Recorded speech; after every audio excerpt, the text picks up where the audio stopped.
Hello, everyone, and welcome to Queer Spirit Rising, the gay man's guide to sacred aging. Now, my name is Anthony Rios, and in this podcast, we're going to explore this sacred journey of healing, of wisdom and pride for gay and queer men who are embracing elderhood, right? So, anyone over 50.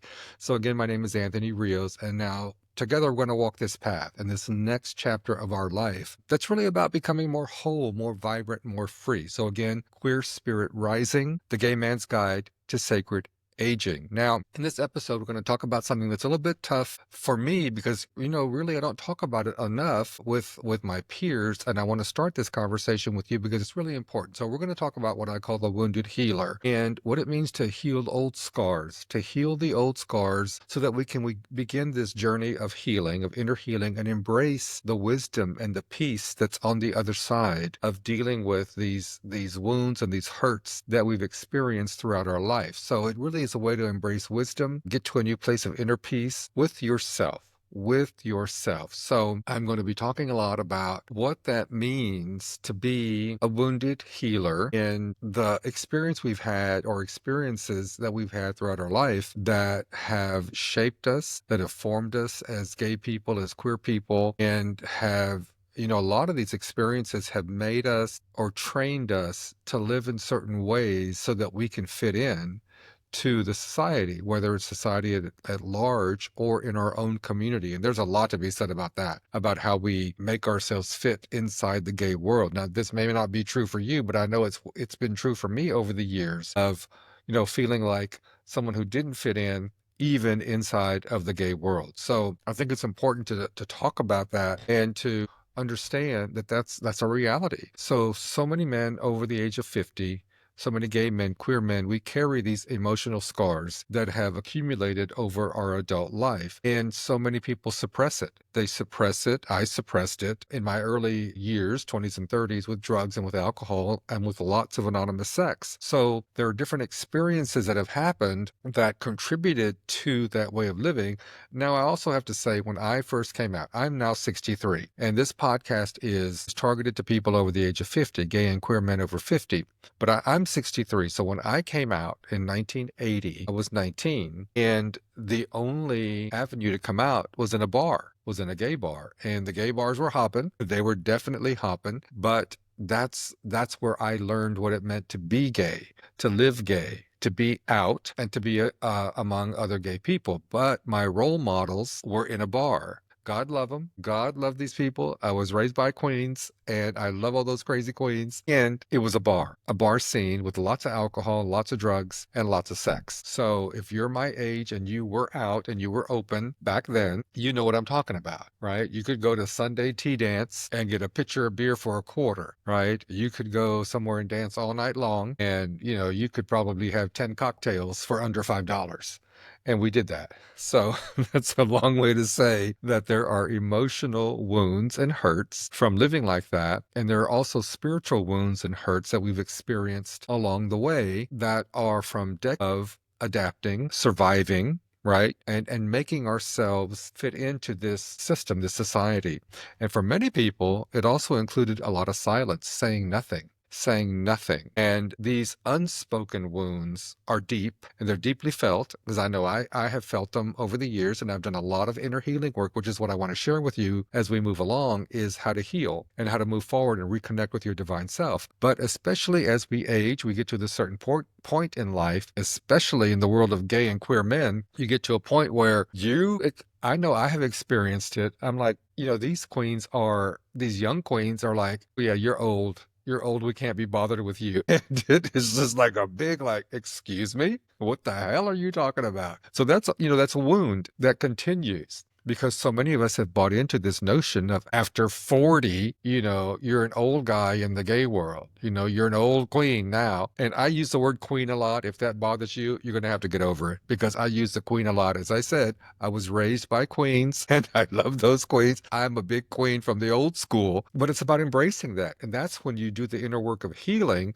to find inner peace, emotional, spiritual, all of it. And you just embrace who you are, or who you've always been. Right? Because there were times, and as I said, these emotional and spiritual wounds are from our commitment to survive, to fit in, to adapt, to not be hurt, to be safe. And now here we are at this new chapter, and we're walking around as wounded elders because we haven't healed. We haven't healed that old drama, the trauma, the hurts, and the pain. And so many people, many people are still holding it inside. So I think that's really, really important just to understand that we carry a lot of emotional baggage and spiritual baggage, and it's time to heal it so that we can move forward and embrace our time of life, this time of life, the wisdom, the knowledge, and the experience that goes with that, that we can, one, help ourselves and help our peers, and then maybe offer something to the younger generation, right? So there's a lot of stuff that we could talk about regarding emotional wounds and spiritual wounds from early in life and have progressed on through the years, right? So I'm going to touch on a couple of these, and some of them I'll come back and talk a little bit deeper about them. And also in future episodes, I think they deserve more dialogue and teasing them out some more so we can really get to the heart of the matter and work on healing, because healing, in my view, in my experience, and with some wonderful teachers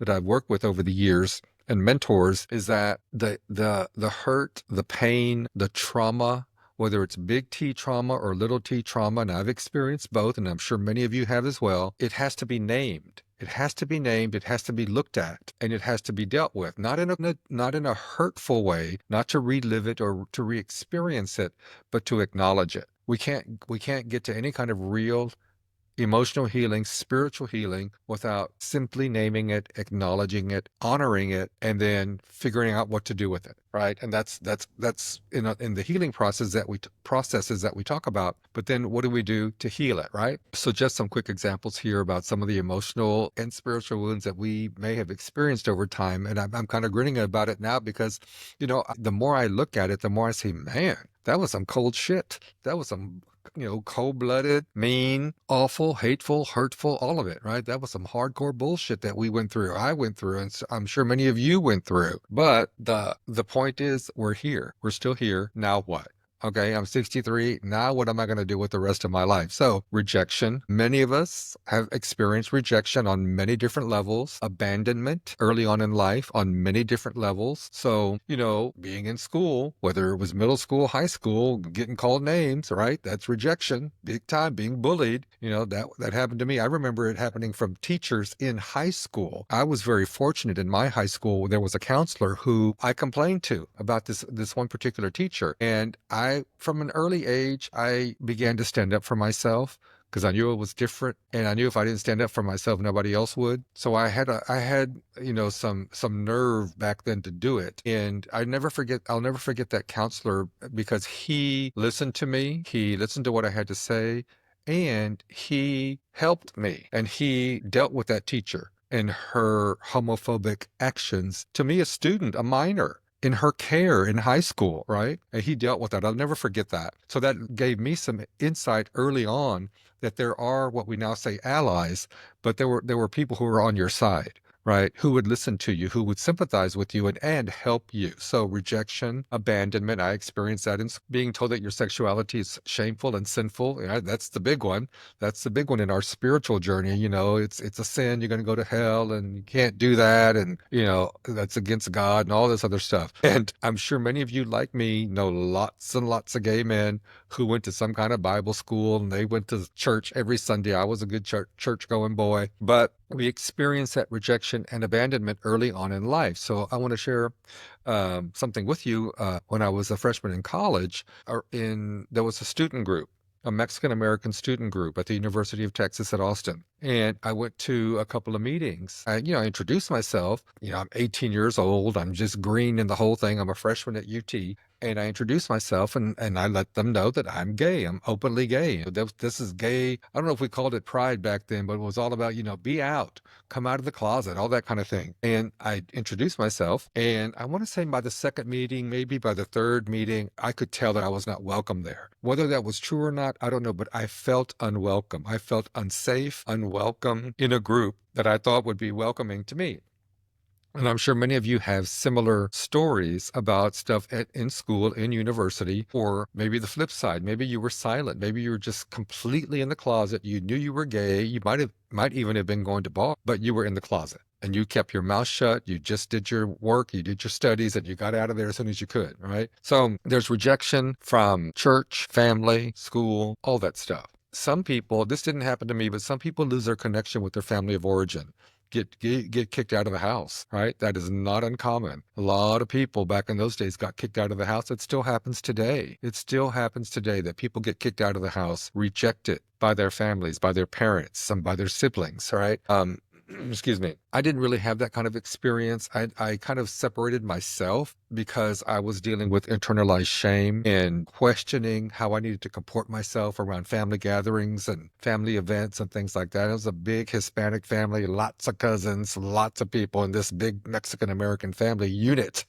But so that was my thing of just separating myself on purpose. So that was a tough one. That was a real tough one. So many of you may have experienced that yourself. Another one is just suppressing affection for other people. Maybe you meet someone, you met a guy when you were in college and you didn't really know how to express yourself, how to express affection or vulnerability and just be open. And some people are still dealing with that now in their 50s and 60s. So we can use our healing processes and our healing methods to really begin this process to experience what it is to be loved, what it is to be loved. And I'm going to say this now, and I say it in all of my work that I do, is that self-love is the foundation. Self-love is the foundation of healing. If you do not love yourself, you're not going to heal. If you don't think yourself worthy, you're not going to heal. And that's just what I've seen with so many of my clients and students over the years. Gay man, queer man, is this issue about self-love and not being able to even say I love myself and I am worthy. And you're going to have to, my friends, you're going to have to